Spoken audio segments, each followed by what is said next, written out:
WhatsApp guys, welcome back to my channel. आज हम start कर रहे हैं हमारी जनरल टेस्ट की एमसीक्यू सीरीज जिसमें मैं कराऊंगा मोस्ट एक्सपेक्टेड एमसीक्यूज। आप समझ रहे हो, ये कोई भी ऐसे एमसीक्यू नहीं जो मैंने यहीं से उठा लिए। सीवीटी के लास्ट के क्वेश्चन पेपर्स जो 2 साल के हुए हैं उनको देखते हुए देखो, एज सच क्वेश्चन पेपर आपको कहीं नहीं मिलेगा, बिकॉज सीवीटी एक सीबीटी मोड का पेपर है। सिर्फ कंप्यूटर पे एग्जाम होता है और वो कंप्यूटर में ही रह जाता है कि उसे घर लेकर नहीं आता।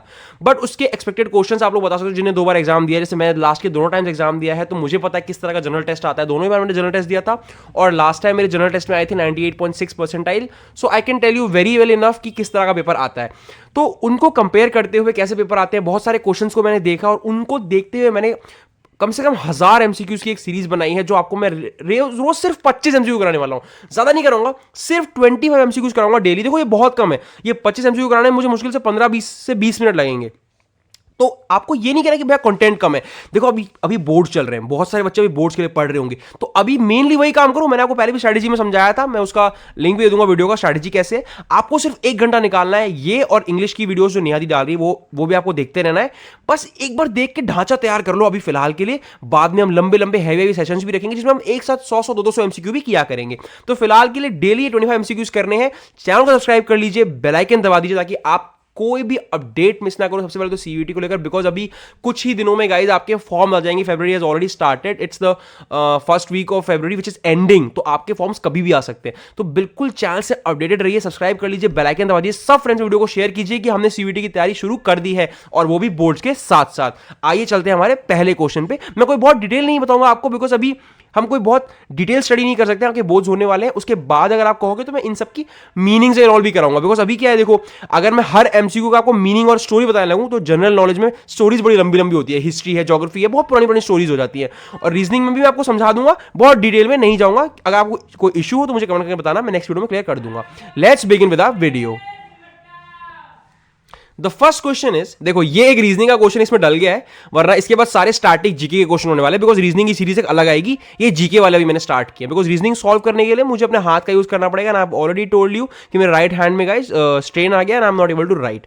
तो फर्स्ट क्वेश्चन देखो, select the Venn diagram that best illustrates the relation between the following. अब किंग, फादर और क्वीन के बीच के क्या रिलेशन हो सकते हैं, आप लोग खुद से दिमाग लगाइए। देखो फर्स्ट ऑप्शन में क्या है कि किसी एक के अंदर एक आ रहा है, यानी किंग के अंदर ही फादर आते हैं और क्वीन उससे अलग होती है।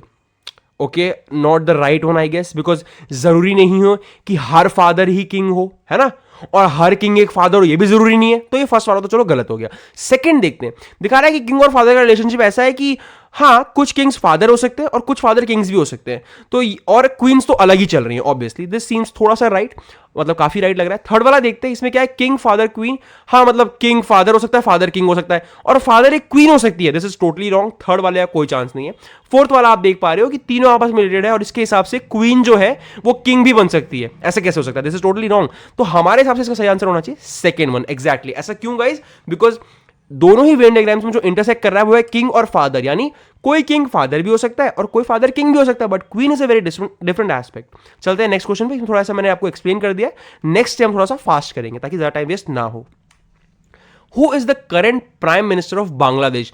एकदम स्टैटिक क्वेश्चन है और ये जरूर आ जाते हैं। हु इज, अच्छा ये सब क्वेश्चन ना रीचेक करते रहना, ये 1-2 साल पुराने क्वेश्चन पेपर से मैंने उठाए हैं, तो हो सकता है अब बदल गया हो। अगर आप लोग को इसका करंट एकदम अपडेटेड वर्जन का आंसर पता है तो मुझे वो कमेंट सेक्शन में जरूर बताना, आपकी प्रैक्टिस भी हो जाएगी और बाकी बच्चों का भला भी हो जाएगा, सबको ज्ञान मिलना चाहिए। तो who is the current prime minister of Bangladesh, Sheikh Hasina, Khaleda Zia, Sheikh Rehana या Tarique Rahman. Let's check the answer. The answer is Sheikh Rehana. तो आपका current prime minister of Bangladesh कौन है, Sheikh Rehana. Next question, what is the capital of France. France की कैपिटल क्या है। ऐसे स्टैटिक इजी क्वेश्चंस आते हैं, बट देखो जिसको नहीं पता होगा वो कोई इस पे गेस भी नहीं कर सकता, बड़ा मुश्किल हो जाता है अगर आपको कोई आइडिया ना हो। लेकिन अगर आपको आइडिया हो तो इससे आसान तो कोई क्वेश्चन ही नहीं आ सकता। तो कैपिटल ऑफ फ्रांस क्या है, क्या लंदन है, क्या पेरिस है, या बर्लिन है, या मैड्रिड है। तो जिसको भी इसका आंसर पता है कमेंट कर दीजिए। लेट्स सी, इसका आंसर है पेरिस। मैंने टिक भी कर दिया, ये तब किया था तो मेरे हाथ ठीक थे। तो the capital of France is Paris. सब लोग इसको याद कर लेना, काफी इजी क्वेश्चन था, बट जिसको इसका आइडिया नहीं वो इजी क्वेश्चन भी खराब करके पेपर आ सकता है।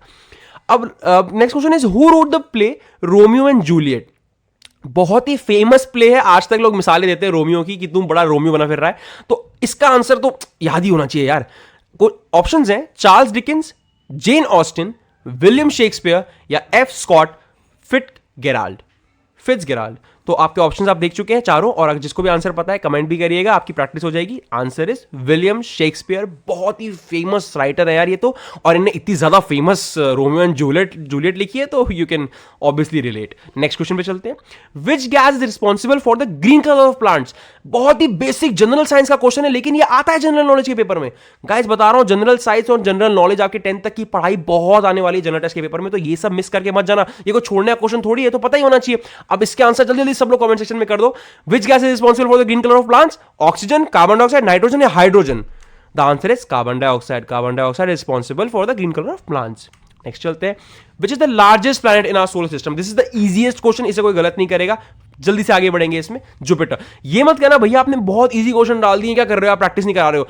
वहां पर 60-70 क्वेश्चन आने वाले हैं, और उनमें से 20 से 30 इतने इजी ही होंगे। मार्क माय वर्ड्स, बहुत ही इजी पेपर बनता है जनरल टेस्ट का। अगर आपको आंसर्स पता, जैसे इसके आंसर आपको पता है, आपको 5 सेकंड भी नहीं लगेगा ऐसे करने में, आपका टाइम बच ही जाएगा उल्टा।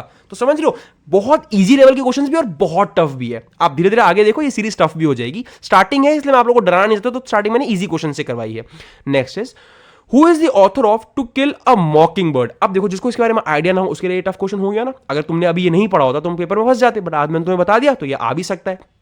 So who is the author of To Kill a Mockingbird? First is J.K. Rowling. Second is Harper Lee. Third is George Orwell. Fourth is Ernest Hemingway. काफी क्लासी नेम्स है, और मेजोरिटी बच्चों को सिर्फ जेके रॉलिंग का नाम शायद इसमें पता होगा, या जो लोग रीड करते हैं बहुत सारे नॉवेल्स एंड ऑल को, उन्हें तो और भी पता होंगे। तो इसका आंसर है हार्पर ली। मैंने कहा था ना, जो आपको फेमस नाम डाल के कंफ्यूज किया जाता है, जरूरी नहीं है कि वही आंसर हो। तो याद रखना, the author of to kill a mockingbird is Harper Lee. Next is what is the chemical symbol of gold? जो भी बच्चे साइंस से वो झटके से इसका आंसर कर देंगे, बट जो बच्चे कॉमर्स और आर्ट्स वाले हैं, जो कि ज्यादा जनरल टेस्ट देते हैं, कॉमर्स आर्ट्स वाले बच्चे, उनके लिए थोड़ा सा कंफ्यूजिंग हो सकता है। तो इसके ऑप्शन है जीई, एजी, एयू या एफई। तो अब करते हैं answer check. Answer is AU. और गाइस इसी के साथ मैं आपको बता दूं, जो एजी होता है ना, दैट इज सिल्वर। ये भी कभी कभी क्वेश्चन आता है, सिल्वर और गोल्ड का क्वेश्चन आता है। मेरे वाले पेपर में सिल्वर आया था, इसलिए मुझे क्वेश्चन इंपॉर्टेंट लगा कि सिल्वर का फॉर्मूला होता है एजी, ठीक है। और आप लोग एफई और जी का भी जरूर चेक करिए। Now we go to the next question. What is the largest desert in the world? Everyone knows this. Sahara Desert, Gobi Desert, Atacama Desert या फिर Arabian Desert. The answer is Sahara Desert. Next move to next question. In which year did Christopher Columbus first arrive in America? This is an important question. इस तरह के questions आ जाते हैं कि किस year में क्या हुआ था। अब वो 1492 में गए थे अमेरिका में, 1607 में गए थे, 1776 में गए थे, अब 1498 में गए थे। इसका आंसर है 1492, यानी क्रिस्टोफर कोलंबस सबसे पहली बार अमेरिका का पहुंचे थे 1492 में। देखो गाइज, आप लोगों को मैं इस सेशन के बीच में एक बात बताना चाहूंगा कि जो भी क्वेश्चंस या करंट अफेयर्स होते हैं जो कि हमारे स्टैटिक जीके से जुड़े होते हैं ना गाइज, उसमें क्या होता है, उसका स्टैटिक जीके आ जाता है। तो अगर कोई भी आप करंट अफेयर अभी पढ़ते हो जो कि किसी पुरानी बात से जुड़ा हुआ है या किसी पुराने किस्से से है, जैसे अभी राम मंदिर वाला इशू है, उसको लेकर अगर कोई स्टैटिक जीके वाला क्वेश्चन तो वो जरूर आएगा, बिकॉज राम मंदिर एकदम करंट अफेयर है, उसका जुड़ा हुआ जीके जरूर आता है। तो उसके बारे में एक बार डिटेल में पढ़ लेना, नहीं मैं भी उसके लिए सेशंस करवाऊंगा। Next, what is the chemical symbol of water? Easy, H2O, everyone knows it. इसके बारे में कोई एक्सप्लेनेशन नहीं देने वाला हूँ। Next is who is known for the father of Indian nation? ये बताओ भाई। जवाहरलाल नेहरू को कहते हैं father of the Indian nation, Mahatma Gandhi को कहते हैं, सुभाष चंद्र बोस को कहते हैं, सरदार पटेल को कहते हैं। अगर इसे भी कोई गलत करके आता है तो फिर इंडियन हो यार, ऐसे मत करो, ठीक है। तो बताओ इसका आंसर क्या है? The easy answer Mahatma Gandhi. I think everyone knows it. Next question, what is the largest mammal in the world? Largest mammal of the world कौन है? एलिफेंट है, जिराफ है, ब्लू व्हेल है, राइनोसोरस है? देखो गाइज, यहाँ पर लोग गलत भी कराते हैं, बहुत से लोग इसमें गलत आंसर टिक कर देंगे। एकदम ध्यान से बताओ, largest mammal in the world, who is he और who is it? Elephant, giraffe, blue whale या rhinoceros? The answer is blue whale. समझ गए?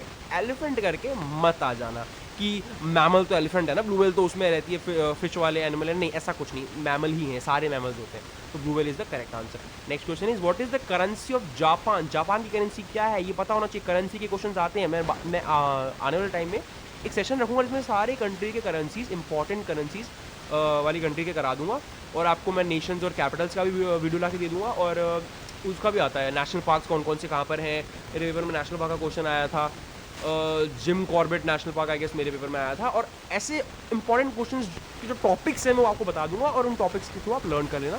तो जिस भी तरह का एक्सपीरियंस मेरे को याद आता रहेगा मेरे पेपर का, मैं आपका शेयर करता रहूँगा। देखो गाइस, मैं अभी फास्ट करवा रहा हूँ, आपका बहुत ज़्यादा टाइम वेस्ट नहीं कर सकते। बोर्ड बहुत इंपॉर्टेंट है, अभी उसको भी इग्नोर मत करना। पूरे दिन बोर्ड्स की अपनी पढ़ाई करो, सिर्फ 1 घंटा आकर मेरी वीडियोस देखो और बस हो गया। सीवीटी के लिए कोई बहुत ज़्यादा अभी करने की जरूरत नहीं है, 1 घंटा ये करो। अगर आपका एक्स्ट्रा टाइम बचता है तो फिर जरूर जरूर जरूर मैं आपको एक बुक रिकमेंड किया था, शफीकुर रहमान की गाइड है, जो कि जामिया मिलिया इस्लामिया के लिए गाइड है, बट स्टिल उसका जो जनरल टेस्ट है वो पूरा का पूरा ड्यू में भी काम आता है। मैंने वही पढ़ा था और ड्यू का जनरल टेस्ट में मेरी 98 पॉइंट समथिंग आया था, तो यस दैट्स वेरी हेल्पफुल। आगे चलते हैं, इसलिए मेरी स्पीड को अगर आपको बहुत तेज लगी तो स्लो कर लेना, मैं जल्दी कर रहा हूँ ताकि सेशन लंबा ना हो। What is the currency of Japan? So the currency of Japan is yen है, वॉन है, रिंजिट है या बाहट है? Answer is yen. That was an easy question I guess. Next question, who was the first president of the United States? पहला president कौन था? Current नहीं, पहला। Benjamin Franklin, Thomas Jefferson, John Adams, George Washington. Who was the first president of United States? Important question, the answer is George Washington. हर बच्चे को ये बात पता होना चाहिए, बिकॉज देखो जो ऐसे पति को फाइन पता होना चाहिए, बिकॉज यूनाइटेड स्टेट्स अमेरिका के बारे में जो क्वेश्चन है वो जरूर आ जाता है, तो इस बात का ध्यान रखना। George Washington was the first president of United States. अब which is the longest river in the world? अब बताओ सबसे लंबी कौन है? नाइल है, अमेजोन है, मिसिसिपी है या गैंगेस है? देखो गाइस, इससे जुड़ता है एक बहुत ही इंपॉर्टेंट क्वेश्चन, पहले इसका आंसर कर लेते हैं फिर मैं आपको बताना चाहूंगा। अमेजोन है, मिसिसिपी है, नाइल है या गैंगेस है? Answer is Nile. लेकिन अगर लिखा हो विच is the largest river in the world, तब नाइल करके मत आना, आंसर हो जाएगा गलत, बिकॉज लार्जेस्ट रिवर अमेजोन है। लॉन्गेस्ट रिवर, सबसे लंबा रूट फॉलो करती है नाइल, लेकिन लार्जेस्ट सबसे बड़ी है अमेजोन। सो इस बात का ध्यान रखना कि ये क्वेश्चन थोड़ा सा ट्रिकी हो जाता है, लोग लॉन्गेस्ट और लार्जेस्ट को ध्यान से नहीं पढ़ते, ध्यान से पढ़ के आना। पेपर में आमतौर पर लॉन्गेस्ट नहीं लार्जेस्ट ही आता है, ताकि लोग गलत करके नाइल टिक कर दें। Next question, what is the national flower of India? अब इंडिया का नेशनल फ्लावर क्या है? लोटस है, रोज है, सनफ्लावर या ऑर्चिड है? ये मेरे ख्याल हर बच्चे को पता होना चाहिए, बिकॉज ये बचपन से पढ़ते भी आ रहे हैं, plus this is an important question, ये आ जाता है क्योंकि बहुत से बच्चों को ना इसीलिए नहीं पता होता कि हाँ ये तो पता ही होगा, पढ़ने की क्या जरूरत है। इसका आंसर है लोटस। लोग सनफ्लावर लगा देते हैं, that's not the national flower of India, lotus is the national flower of India, so be accurate. Next question, who is the Greek god of the sea? Zeus, Apollo, Hades, Poseidon? अब ये देखो, इसमें आपको ना बताओ तो पक्का ही गलत कर जाओगे। तो ग्रीक गॉड ऑफ द सी किसको कहा जाता है? पोसेइडन को। हर बच्चा इसमें अपोलो या फिर ज़्यूस लगा के चला आता है, अगर कोई आइडिया नहीं तो लोग अपोलो लगा देते हैं, सिमिलर नेम है। पोसेइडन बिल्कुल सुना हुआ नेम नहीं है, आमतौर पे ऐसे ही आंसर्स होते हैं। Next question, who painted the Mona Lisa? तो अब ये देखो, मोनालिसा बहुत फेमस पिक्चर है, उसका पेंटर बिल्कुल आ सकता है, बहुत इंपॉर्टेंट क्वेश्चन है। अगर पता है तो इजी है, नहीं आता तो मुश्किल हो जाएगा। ऑप्शंस है Vincent van Gogh, Pablo Picasso, Leonardo da Vinci या फिर मिकेल लैंजेलो? बताओ, काफ़ी टंग ट्विस्टर टाइप के नेम्स हैं, बट स्टिल आप लोग इसका आंसर अगर किसी को भी पता है तो कमेंट सेक्शन में जरूर बताना कि भैया आपके बताने से पहले मैंने बता दिया था, because this is a nice question, ये आ सकता है, बहुत फेमस पेंटिंग होती है मोनालिसा। इससे जुड़े हुए और भी कोई फैक्ट्स होंगे तो मैं आपको बताऊंगा, आपको बताओ तो आप कमेंट सेक्शन में मुझे बताना। Answer is Leonardo da Vinci, already बहुत फेमस है, इनके बारे में ज़्यादा बताने की जरूरत है नहीं। नेक्स्ट पे चलते हैं, what is the national bird of the United States? अब देखो, हमारे नेशनल बर्ड तो इंपॉर्टेंट है, बट यूएस अमेरिका के बारे में बात नहीं करेगा पेपर, तो पेपर कंप्लीट कैसे होगा? तो अमेरिका के बारे में जान लेना भी जरूरी है। उनकी नेशनल बर्ड बाल्ट ईगल है, अमेरिकन रॉबिन है, पेरेग्राइन फैल्कन है या ग्रेट ब्लू हेरन है? तो answer is bolt eagle. Okay guys, ये याद रखना, the national bird of the United states bolt eagle. देखो मैं बहुत सिंपल अभी एमसीक्यूज करा रहा हूँ, टफर वर्जन्स भी आएंगे अभी इसके, तो मैं वो अभी आपको नहीं करा रहा हूँ, बिकॉज मैं नहीं चाहता बहुत ज़्यादा स्ट्रेस लें सीयूटी को लेकर। ये इजी क्वेश्चन याद करते हो चलिए, मतलब समझ लो मैं कम से कम आपके 50 क्वेश्चन आपको अटेम्प्ट करें ना, मैं 20 से 25 तो बोर्ड के पेपर होने से पहले ही कवर करा दूंगा, डोंट वरी अबाउट दैट। चलते हैं नेक्स्ट क्वेश्चन पे, in which country is the city of Marrakesh located? Egypt, Morocco, Tunisia, Algeria? अब बताओ, ये अल्जीरिया की जगह अल्बेरिया नहीं मुझे, I don't think is a type of will check. अब बताओ कि ये जो माराकेक है ये कहाँ पर लोकेटेड है? इजिप्ट में, मोरक्को में या फिर तुनीजिया में या फिर अल्जीरिया में? देखो दिस इज इंपॉर्टेंट क्वेश्चन, क्योंकि इसके बारे में अगर किसी को आइडिया ना हो ना, देखो अभी सिटी ऑफ माराकेक हमें क्यों जानना चाहिए, इसके पीछे जरूर कोई ना कोई हिस्ट्री होगी, आपको डिटेल में जरूर पढ़ाऊंगा, लेकिन अभी फिलहाल के लिए आपको इसे याद करना है। डिटेल्स भी अगर किसी को बताओ तो कमेंट सेक्शन में जरूर बताना। Answer is Morocco. देखो याद करने का तरीका इजी है, माराकेक मोरक्को, माराकेक मोरक्को, इजी है। मोरक्को में क्या है? सिटी ऑफ माराकेक है, easy. Next question, what is the main language spoken in Brazil? Brazil में मेन लैंग्वेज क्या है? अब देखो, जिस बच्चे को थोड़ा सा भी आइडिया हो तो वो इसे बता सकता है, पर इसको नहीं आइडिया उसके लिए टफ हो जाता है। आंसर होना चाहिए स्पेनिश, पोर्टुगीज, फ्रेंच या इटालियन? बताइए क्या है इसका answer? The answer is Portuguese, Brazil में बोली जाती है Portuguese. Okay, next question 23rd, who was the first woman to fly solo across the Atlantic Ocean? कौन सी वुमेन? ऐसे क्वेश्चन तो बहुत आते हैं, देखो किसी भी जगह स्टैटिक जीके में अगर वुमेन का रोल दिख जाए समझ जाओ पेपर में आएगा। Who was the first woman to fly solo across the Atlantic Ocean? कौन थी वो? अमेलिया एयरहर्ट, बेसी कोलमैन, हारियट क्विम्बाई या फिर Jacqueline Cochran. Names are again not that easy but still answer क्या होना चाहिए इसका बताइए। अमेलिया एयरहर्ट होगा या फिर बेसी कोलमैन होगा या फिर हारियट क्विम्बी होगा या फिर जैक्यूलिन कॉकरन। तो answer is Amelia Earhart.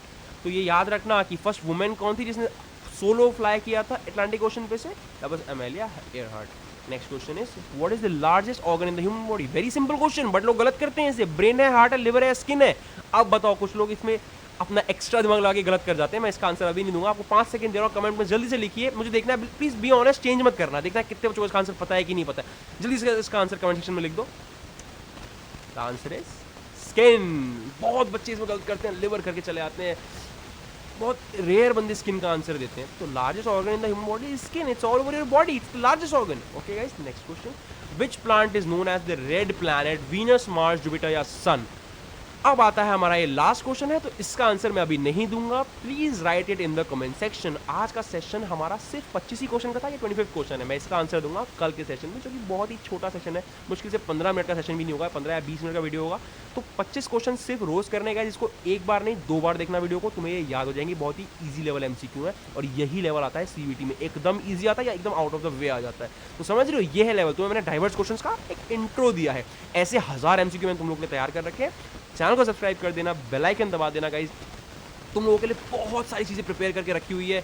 So don't worry, आपकी सीवीटी प्रिपरेशन से पूरी की पूरी मैं आराम से करा दूंगा। सो बिल्कुल चिंता मत लेना और ज़रूर अपने सारे दोस्तों में वीडियो को शेयर करना। हमने फटाफट से 25 एमसीक्यू कर लिए हैं। कल भी हम यही करने वाले हैं। आपकी जनरल टेस्ट प्रिपरेशन में मैं आपके साथ हूँ। पेपर्स के बाद डोमेन्स की भी तैयारी करेंगे।